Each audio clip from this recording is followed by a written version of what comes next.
Brexit trade talks between the UK and the EU could be close to being concluded as, according to a professor of law, a workable compromise on state aid is within reach. Throughout the Brexit negotiations, the EU has pushed for the UK to accept its state aid rules, which do not allow unfair subsidies to be granted.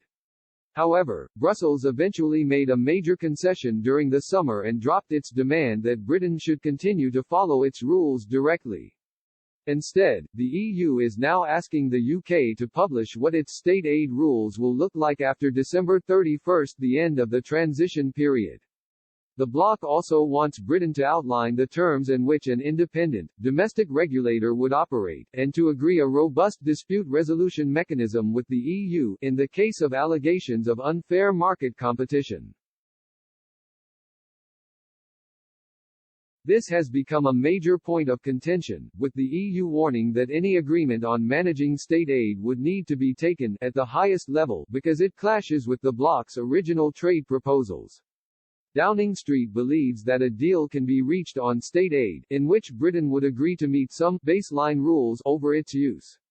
However, while the UK is looking to enter intense talks to seal a deal by the October 15 EU summit, the EU has warned that this will only happen if there is significant movement on the part of London.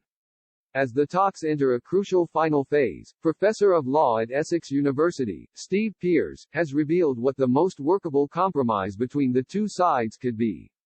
Mr. Pearce argued that a possible compromise might consist of the UK agreeing to a domestic framework on state aid, with effective enforcement and dispute settlement, governed not by EU law but by international law in the form of the World Trade Organization's Subsidies Code.